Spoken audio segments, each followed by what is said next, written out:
Doctor Mohammad Yunus লোকটাকে চাই মনে করেন, অনেকে লাফাচ্ছে যে ওর কি, আপনি কি বোঝেন, ওর খুঁটি কোন জায়গায় বাঁধা, ওর পেছনে কোন দেওয়াল আছে আপনি টের পাচ্ছেন? বিভিন্ন ইস্যু তৈরি করে মাঠে ময়দানে নামেন আর বাড়ি ঘেরাও করবো, বাড়ি ঘেরাও করবো। আরে ভাই ইউনূস কি আপনি এখনো টের পাননি? আমার এই যে মোবাইলটা কালকে আদালত দিয়েছে 3 বছর পরে, এ মোবাইলে যদি কল আসে সর্বোচ্চ তারেক জিয়ার পিএস অপু ভাই থেকে কল আসবে, এর চাইতে উপর থেকে আর আসবে না। উনি আমার সাথে 3 বছর ছেলে ছিল, একটা পরিচয় আছে, তারেক জিয়ার পিএস অপু, নাম শোনেননি? উনি হয়তো কল দিতে পারে, খুব ভালোবাসে আমারে। আর ডাক্তার ইউনূসের মোবাইলে কল আসে একেবারে বারাক ওবামা জো বাইডেন থেকে, শি জিনপিং থেকে। আপনি টের পান? আন্দাজে লাফান। আনসারের নাম নিয়ে লাভ দিয়েছিলেন, পিটিয়ে মানুষ ঘরে ঢুকিয়েছে। ওদের যে চরিত্র দেখবেন কিছুদিন পরে এই রাজবাড়ি গোয়ালন্দ ঘাটের এই বেশ্যাদেরকেও রাস্তায় নামাবে। ওরা এটাই চালাচ্ছে এখন, কিচ্ছু ছিড়তে পারবেন না। আমারে যখন প্রথম সে 11 সালে 10 সালে গ্রেফতার করে, আমি সুদের বিরুদ্ধে কথা বলেছিলাম, তাই মসজিদ থেকে ধরে নিয়ে গেল যে উনি শিবির করে, শিবিরের ক্যাডার, রক কেটে বেড়ায়। আমার ওসি সাহেব নিয়ে গেল, প্রথমে যে আয়াতটা ধরছে যে কুলিল্লাহুম্মা মালিকাল মুলকি তুতিল মুলকা মান তাশা ওয়া তানজিউল মুলকা মিম্মান তাশা ইলা আখির আয়াত। উনি টেবিলের নিচে এভাবে খাতা রেখে বাংলায় লিখে নিয়েছে, আমারে সামনে বসিয়ে বলছে, হুজুর এই আয়াতটার বাংলা বলেন তো। ঠিক আছে বলছি। আল্লাহ পাক বলেন, যাকে ইচ্ছা আমি ক্ষমতা দেই, যাকে ইচ্ছা ক্ষমতা থেকে নামিয়ে দেই। এতটুকু বলার পরে বলছো, হুজুর দাঁড়ান, যা বললেন এটা ঠিক আছে না? হ্যাঁ, এটাই তো কোরআনের অর্থ। হাসিনাকে আল্লাহ ক্ষমতায় বসিয়ে রেখেছে, এটা আল্লাহ রেখেছে, আপনারা ঝামেলা করেন কেন? কোথায় টান দিয়েছে দেখেছে, কত বড় মুফাসসির।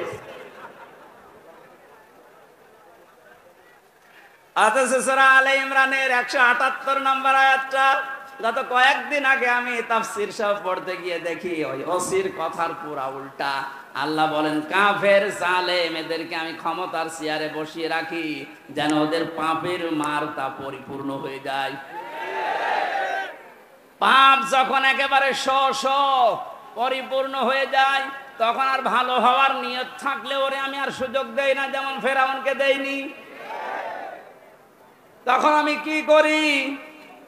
ওদের জন্য যন্ত্রণাদায়ক এবং অপমানজনক একটা শাস্তির ব্যবস্থা করি। আমার মনে হচ্ছে পৃথিবীতে আল্লাহ যদি কিছু নাও দেখায়, ইনুর সাথে যা দেখাইলো আমার জীবন ধন্য হয়ে গেছে। এই শয়তান আমার এমপি থাকাকালীন কুষ্টিয়ায় ঢুকতে দিত না, বলতো শিবির করে ও ঢুকতে পারবে না। এই যে হানিফ, আমার চাচা, নিজের চাচা, আমারে দাওয়াত দিয়েছে খাওয়ার জন্য, যদিও সে আওয়ামী লীগের চেয়ারম্যান। আমি খাবার খেতে গেছি, উপর থেকে ওরে কল দিয়েছে, হামসাকে কেন আনলেন? বলো আমার ভাইয়ের ছেলে ভাতিজা, ওরে ডাক দেবো না। না, আওয়ামী লীগ করলে কোনো শিবির জামাতের লোককে বাড়িতে খাওয়ানো যাবে না। আপনি কোথায় পৌঁছিয়েছিলেন?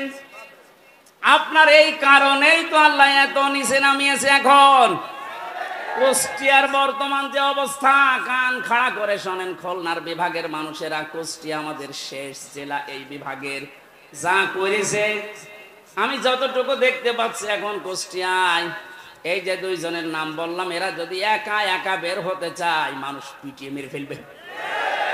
পুলিশ নিয়ে বের হয়েছিল আদালতে, তাও মানুষ ডিম নিয়েছে, লাথি দিয়েছে। আর একা একা থাকলে মানিকের মতো বিসি কেটে নেবে।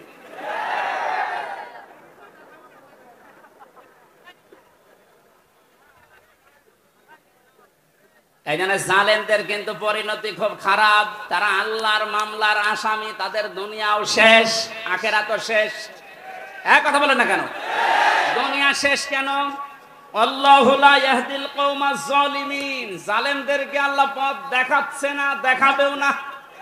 ইয়াহদি এটা মজারে, বর্তমান, ভবিষ্যৎ, প্রেজেন্ট, ফিউচার।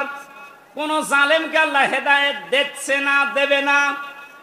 এজন্য আমরা যেন জালেম না হয়, নারী হোক আর পুরুষ হোক, কোন বিষয়ে যেন জুলুম করবেন না। অনেক মহিলা আছে তার স্বামীর উপরে জুলুম করছেন, আছে। মেয়েরা মাঝে মাঝে কল দিয়ে বলে, হুজুর পুরুষদের বিরুদ্ধে কিছু বলেন না। না, আপনাদের বিরুদ্ধে বলছি এই কারণে, কারণ আপনার যে স্বামী যত খারাপ হোক, ও কিন্তু ফেরাউনের মতো না।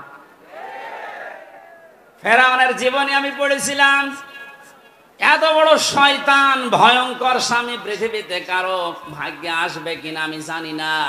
নিজের স্ত্রী আসিয়ার হাতের ভেতরে প্রেক লাগিয়েছে, পায়ের ভেতরে শলাকা লাগিয়েছে, মাথার উপরে গরম তেল ঢেলে দিচ্ছে শুধু ইসলামের কারণে। এই কপালের ভেতরে প্রেক দিয়েছে। এ কঠিন অবস্থায় যখন এ শাস্তি চলছিল, আল্লাহ জিবরাইলকে পাঠিয়ে দিলেন, জান্নাতটা মেলে ধরো। হযরতে জিবরাইল এসে যখন জান্নাত দেখালেন, হযরতে আসিয়া ডাক দিয়ে বলেছিলেন, মাবুদ তুমি আমার জন্য জান্নাত পাঠিয়েছো, আমি জান্নাত চাই না, আমি চাই তুমি যেখানে থাকো ওই জায়গায় একটা ঘর আমার জন্য বানিয়ে দাও, যেন সব সময় তোমাকে দেখা যায়। দ্বিতীয় নম্বর, একটু ভালো করে মেয়েরা, এটাই আপনার ওয়াজ। দ্বিতীয় নম্বর তিনি বলেছিলেন, অনাজ্জিনি মিন ফিরআউনা ওয়া আমালিহি ওয়া নাজ্জিনি মিনাল কওমিজ জালিমিন। সূরা তাহরিমের 12 নম্বর আয়াত। হযরতে আসিয়া বলেছিলেন, মাবুদ আমার স্বামী আমার উপর যে অত্যাচার জুলুম করছে, লোকজন দিয়ে নিজেও দেখতেছে, তুমি এই জুলুম অত্যাচার থেকে আমাকে বাঁচাও, কিন্তু আমার স্বামীর উপরে তুমি গজব দিও না। ও বাংলার মা বোনেরা, আমি আপনাদেরকে ভালোবাসি, কারণ যে 4টা কারণ না মানলে মেয়েরা জাহান্নামে যাবে, তার 3 নম্বরে এইটা। স্বামী যাদের আছে, এই মানুষগুলোকে যারা জায়েজ পন্থায় খুশি করতে পারে না, ওই মেয়ে লোক নামাজ রোজা হজ যাকাত করলেও জাহান্নামী। অনেকে এটা হয়তো বোঝেন না, বা বোঝার পরেও না জেনে না বুঝে ভুল করছেন। আপনাকে আমি থামার জন্য বলছি, এই পৃথিবীতে সবচাইতে বড় মেহমান আপনার জন্য আপনার স্বামী। আমি যে উদাহরণ দিলাম, যে এই মহিলার মতো এত বড় ভয়ঙ্কর স্বামী দুনিয়ায় কারণে যশোর, খুলনা, বাগেরহাট, এ সাতক্ষীরা তো নেই। না না, এত বড় খারাপ স্বামী আছে কার? আছে মানে আপনি কি এরকম নাকি?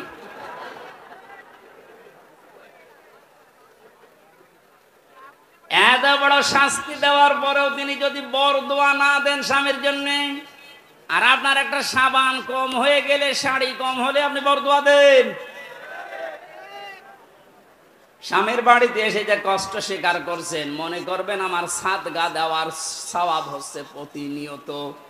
এখানে যে সমস্ত মা বোনেরা স্বামীর বাড়িতে অত্যাচার, জুলুম, নির্যাতনের শিকার হয়ে আছেন, আপনার কিন্তু প্লাস পয়েন্ট, আপনি জান্নাতের দিকে এগিয়ে যাচ্ছেন। মাঝখান থেকে ফেরাউন মার্কা যদি আপনার ওই স্বামীটা হয়, ও জাহান্নামের দিকে এগিয়ে যাচ্ছে। বলেন নাউজুবিল্লাহ।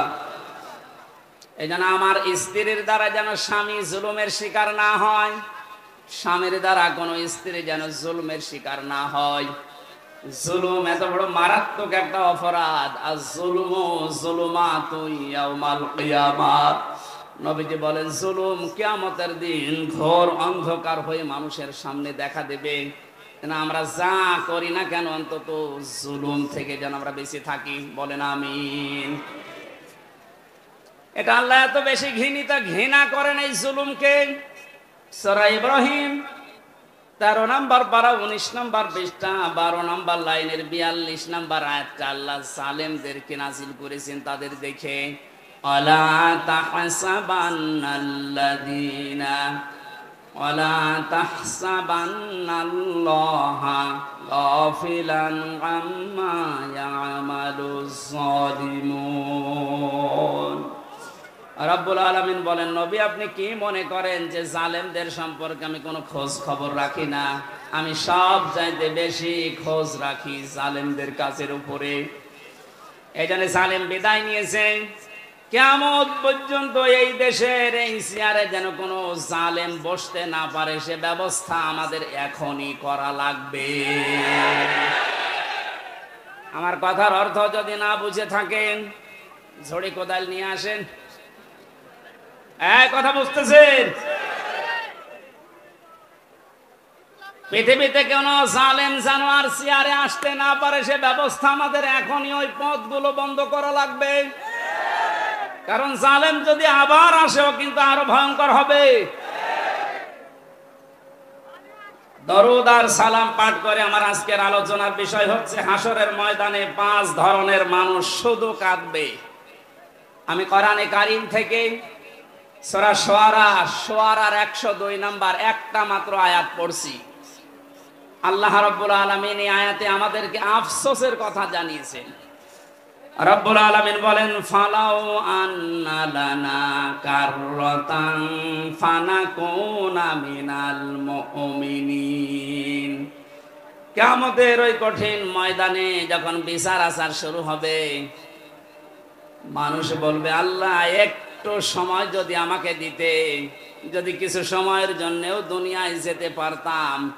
এই কাররাতান মানে মাররাতান ওয়াহিদা, মানে একবার, একটা বারের জন্য যদি একটু সুযোগ দিতেন, শুধু যেতাম আর ভালো হয়ে যেতাম।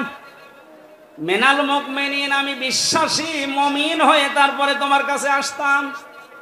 আল্লাহ পাক বলেন, না, আজকের এই ময়দানে যত ধরনের যত শ্রেণীর মানুষ এই ময়দানে বসে আছে, দাঁড়িয়ে আছে বিচারের জন্য, 5 প্রকার মানুষের ভেতরে শুধু কাঁদতেই থাকবে, কাঁদতেই থাকবে। এখন মিলিয়ে দেখেন তো এই 5 প্রকারের ভেতরে আপনি আছেন কিনা। 1 নম্বরে কোরআনে কারীম নাম দিয়েছে তাদের যারা কাফের। কারা কাফের? দেশে নেই। কোন মানুষ যদি কাফেরকে কাফের না বলে, কাফের ধারণা না করে, সেও কাফের। এক কথা বুঝতেছেন? আপনি কাফেরকে কাফের মনে করেন না,